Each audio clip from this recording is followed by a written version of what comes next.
శ్రీమాత్రే నమ. జై గురు దత్తాత్రేయ నమ. ఈ వీడియోలో మనం మకర రాశి వారికి యోగించే దశలు, అంటే వీరి జీవితంలో ఏ దశ వచ్చినప్పుడు జీవితంలో స్థిరపడతారు, ఏ దశలో ఇబ్బంది పడే అవకాశం ఉంది అన్న విషయాన్ని ముందుగా మనం యోగించే దశల గురించి తెలుసుకుందాం. ఒక విధంగా మకర రాశి వారికి యోగించే దశలో ఎక్కువ కాలం ఉండడం జరుగుతూ ఉంటుంది. అంటే వీళ్ళకి ఏంటంటే శుక్ర మహాదశ, బుధ మహాదశ, శని మహాదశ, అలాగే రాహు మహాదశ యోగించడం జరుగుతుంది.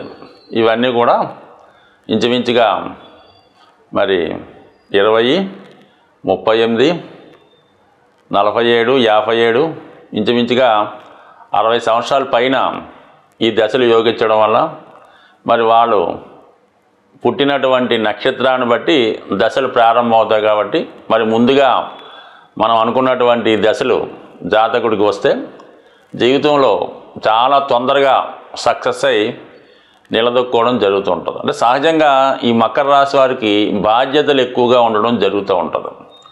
అందువల్ల ఏంటంటే వీళ్ళు చిన్నప్పటి నుంచే తల్లిదండ్రుల బాధ్యత, అన్నదమ్ముల బాధ్యత మోయవలసి ఉంటుంది.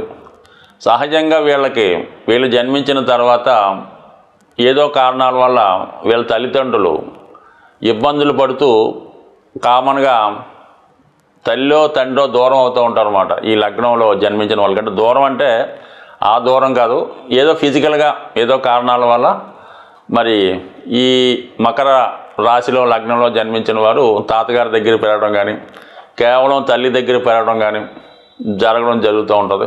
అందువల్ల తొందరగానే వీళ్ళు ధనాన్ని సంపాదించి ఆ బాధ్యత తీసుకోవాల్సి ఉంటుంది. సో అందువల్ల ఏంటంటే ఈ మకర రాశి వాళ్ళు చాలా ప్రాక్టికల్గా ఉంటారు. ఎక్కువగా వీళ్ళకి అంటే రవి రాజగ్రహం అష్టమాధిపతి అవుతూ ఉంటాడు.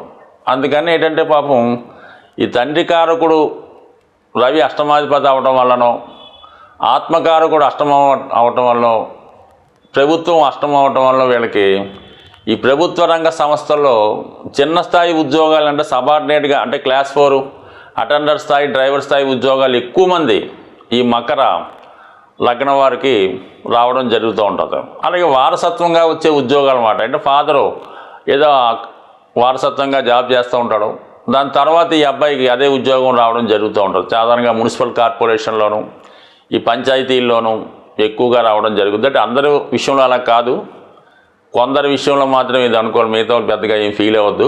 కామన్గా ఈ రాశి వారికి స్ట్రగుల్ ఉంటుందని చెప్పడం జరుగుతుంది. అలాగే వీళ్ళు కార్మిక నాయకులుగా సాధారణ స్థాయిలో, అంటే ఇక్కడ ఈ రాశికి శని లగ్నాధిపతి అవుతూ దశమంలో ఉచ్చి పొందుతాడు. అయితే వీళ్ళు చిన్న స్థాయి నుంచి పెద్ద స్థాయికి వెళ్ళే అవకాశం ఉంది. అంటే ఒక కార్మిక నాయకుడిగా జీవితం స్టార్ట్ చేసి మరి గొప్ప లీడర్గా, అంటే ప్రపంచ స్థాయి భారతదేశంలో నెంబర్ 1గా కూడా ఎదిగే వాళ్ళు కూడా ఉన్నారు. అమెరికా రాష్ట్రాన్ని కూడా ప్రెసిడెంట్లుగా చేసిన వాళ్ళు ఈ మకర లగ్నం వాళ్ళు కూడా ఉన్నారు. బట్ ఏదైనా కామన్గా ఈ మకర రాశి వాళ్ళు ప్రారంభంలో జీవితంలో కష్టాలు అనుభవించి తర్వాత పైకి రావడం జరుగుతుంది. వీళ్ళకి శని మహాదశ జీవితంలో బ్రహ్మాండంగా యోగిస్తుంది. మరి ప్రారంభంలో ఈ దశ వచ్చినా, చదువుకున్న టైంలో ఈ దశ వచ్చినా చాలా ప్రాక్టికల్గా అటు కుటుంబ బాధ్యతలు మోస్తూ తనకు తాను పోషించుకుంటూ తనకు తాను ఇంప్రూవ్మెంట్ చేసుకుంటూ ఒక క్రమశిక్షణగా చాలా నిజాయితీగా రావడం జరుగుతుంది. మొత్తం మీద ఈ మకర లగ్నం వారికి శని మహాదశ వస్తే జీవితం స్థిరపడిపోయినట్టే. దాని తర్వాత ఇంక జీవితాంతం వారు దేనికోసం బాధపడక్కర్లేదు, అంత ఉన్నత స్థాయికి తీసుకెళ్తూ ఉంటుంది.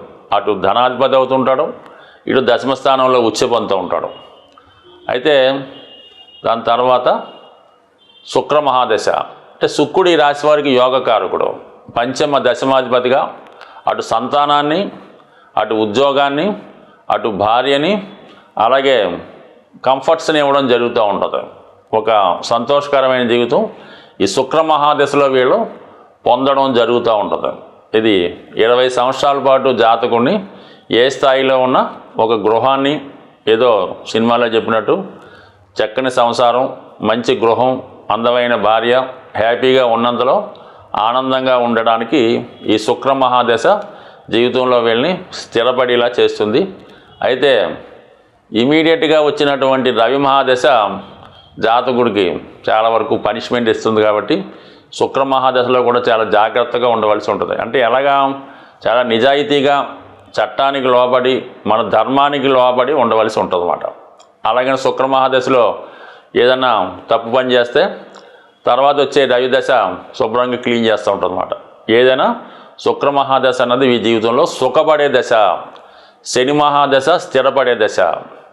ఇక బుధ మహాదశ విజ్ఞానాన్ని, జ్ఞానాన్ని, జీవితం ఎలా బతకాలి, ఎంత లాజిక్గా ఉండాలి, ఎక్కడ ఏ విధంగా ప్రవర్తించాలి, ఎక్కడ పెరగాలి, ఎక్కడ తగ్గాలి అన్నది బుధుడు వీళ్ళకి నేర్పడం జరుగుతూ ఉంటుంది. అంటే షష్ఠ భాగ్యాధిపతిగా, అంటే పోలీస్ ట్రైనింగ్ లాంటి అన్నమాట. షష్ఠ భాగ్యాధిపతి అంటే మరి మిలిటరీలో చేరిన వాళ్ళకి ముందు ట్రైనింగ్ ఇస్తారు, సగం మంది అక్కడే వెనక్కి వచ్చేస్తుంటారు అనమాట. కానీ తర్వాత మంచి భవిష్యత్తు ఉంటుంది. బట్ ఈ విధంగా బుధుడు వాళ్ళకి ఎలా బతకాలో నేర్పుతాడు, ధనం ఎలా సంపాదించాలో నేర్పుతాడు, అలాగే ఎలా పొదుపు చేసుకోవాలో చెప్పడం జరుగుతుంది. చివరికి భక్తి పుణ్యాన్ని కూడా వచ్చే జన్మ కూడా బాగుండేలాగా వీళ్ళు జాగ్రత్త పడడానికి ఈ బుధ మహాదశ వీళ్ళకి యోగిస్తుంది. ఈ 3 దశలు కూడా చాలా హ్యాపీ. అయితే ఇంకా రాహు మహాదశ. రాహు మరి శనిలాగే ఈ రాశి వారికి ధనాధిపతిగా ఉండడం జరుగుతుంది. అయితే రాహులో కొంత కల్తీ ఉంటుంది. ఎక్కడ ఏ గ్రహంతో కలిసి ఉంటే, ఏ భావంలో ఉంటే ఆ ఫలితాన్ని ఇవ్వడం జరుగుతూ ఉంటుంది. మరి వీళ్ళకి మిథునం కన్యల్లో ఉన్న, సింహంలో ఉన్న, వృషభంలో ఉన్న, సో ఏదైనా ఈ సినిమా పరిశ్రమ వాళ్ళకి, ప్రస్తుతం ఉన్నటువంటి సాఫ్ట్వేర్ రంగం వాళ్ళకి సులభంగా తొందరగా ధనం సంపాదించి ధనాన్ని ఇచ్చి గ్రహం రాహు గ్రహం. అందువల్ల ఏంటంటే వీళ్ళు కొద్ది వరకు మరి చట్టానికి వ్యతిరేకంగా అవినీతి మార్గాల ద్వారా, అంటే ఏదన్నా గవర్నమెంట్ ఆఫీసర్గా ఉంటూ కోట్ల రూపాయలు సంపాదించే విధంగా ఈ రాహు మహాదశ ఈ మకర రాశి వారికి ఉంటుంది. అంటే చేసేదేమో చిన్న ఉద్యోగం ఉంటుంది, ఏ మామూలుగా ఒక ఆర్ఐ స్థాయో లేదంటే ఒక ఎస్ఐ స్థాయో ఉంటుంది. కానీ ఎవరో సంపాదించినటువంటి కోట్లు సంపాదిస్తూ ఉంటారు, చివరికి ఇబ్బంది పడడం కూడా జరుగుతూ ఉంటుంది. సో ఏదైనా రాహుదశ కూడా కొంతమందికి మంచిదనే చెప్పుకోవాల్సి ఉంటుంది. బట్ ఏదైనా ఈ 4 దశలు వీళ్ళకి అనుకూలిస్తాయి. ఇక బాగా ఇబ్బంది పెట్టే దశ రవి మహాదశ, అష్టమాధిపతి కాబట్టి అప్పటిదాకా వీడు చేసిన దాన్ని బట్టి వీటికి ఆ సంపాదించిన ధనమో పేరు ప్రఖ్యాతులు ఉండాలన్నా, ఆ పేరు ప్రఖ్యాతులు పోవాలన్నా, ఉద్యోగం ఉండాలన్నా, ఉద్యోగం పోవాలన్నా రవి నిర్ణయిస్తాడనమాట. రవి మహాదశలో అప్పటిదాకా చాలా జాగ్రత్తగా ఉంటే ఓకే, ఏమాత్రం అవినీతి మార్గంలో వెళ్ళినా రవి కంపల్సరిగా మరి తగు విధమైనటువంటి పనిష్మెంట్ ఇవ్వడం జరుగుతూ ఉంటుంది. ఇక చంద్రమహాదశ ఈ రాశి వారికి సప్తమాధిపతి అవ్వటం వల్ల ఒక విధంగా చంద్రుడి యొక్క బలాన్ని బట్టి ఆధారపడి ఉంటుంది అన్నమాట. అంటే చంద్రుడు మనకి ఈ తిథుల ప్రకారం ఆ చంద్రుడికి అధిపతులు మారుతూ ఉంటారు అన్నమాట. సో ఉదాహరణకి అష్టమంలో పుడితే రాహు యొక్క ప్రభావం ఉంటుంది. ఈ విధంగా కొంత ఆ సబ్జెక్టు వేరు, కానీ మొత్తం మీద అంటే చంద్రుడి యొక్క స్థితిని బట్టి ఫలితం రావడం జరుగుతూ ఉంటుంది. అందుకనే మకర రాశి వారికి వివాహం తర్వాత జీవితం ఒకలా ఉంటుంది, వివాహానికి ముందు ఒకలా ఉంటుంది. కాబట్టి మొత్తం మీద చంద్రుడు పెద్దగా వీళ్ళకి యోగించడు. అంటే రవి ఇచ్చిన ఫలితం ఇంచుమించు చంద్రుడు కూడా ఇచ్చేస్తుంటాడు అన్నమాట. ఆ విధంగా ఉంటుంది. కుజుడు చాలా వరకు సొంత గృహాన్ని ఇచ్చినప్పటికి కూడా కొంతవరకు అన్నదమ్ముల వాళ్ళు ఇబ్బంది పెడుతుంటాడు, వైవాహిక జీవితంలో చికాకులు వస్తుంటాయి, అధికారుల వల్ల ఇబ్బందులు. మొత్తం మీద కుజుడు ఇబ్బంది పెట్టే గ్రహం, రవిచంద్రులు ఇబ్బంది పెట్టే గ్రహం.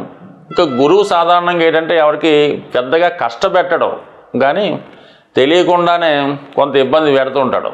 అందువల్ల ఏంటంటే గురుదశ కూడా పెద్దగా యోగించే అవకాశం లేదు.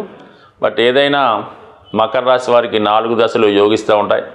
అంటే వీళ్ళు ఎక్కువగా హనుమాను, అంటే మంగళవారం రోజు హనుమాన్ ఆంజనేయ స్వామి గుడికి వెళ్ళి ఆంజనేయుని పూజించుకోవడం, హనుమాన్ చాలీసా చదువుకోవడం మంచిది. దాని తర్వాత ఏంటంటే సూర్యభగవాన్ని ఖచ్చితంగా ప్రతిరోజు సూర్య నమస్కారం చేసుకొని ఆదిత్య హృదయం చదువుతూ చాలా వరకు ఈ మకర లగ్నం మకర రాశి వారికి తండ్రి గారితో పెద్ద సఖ్యత ఉండదు. ఏదో విధంగా స్ట్రగుల్ ఇబ్బందులు ఉంటాయి కాబట్టి వీళ్ళు తండ్రి గారితో స్నేహంగా ఉన్నట్టు ఉండాలి. అంటే ఆయన చెప్పినట్టు వినడం, ఆయన యొక్క అవసరాలు చూడడం, ఈ విధంగా ఫాదర్కి అంటే ఒకవేళ తండ్రి గారు లేనప్పుడు తండ్రి సమాన వ్యక్తులుగా గురువుకో లేదంటే భగవంతుడికో సేవ చేసుకోవడం వల్ల ఈ మకర రాశి వారికి చాలా వరకు జీవితం ఉన్నంతలో ఆనందంగా ఉండే అవకాశం ఉంటుంది. స్వస్తి.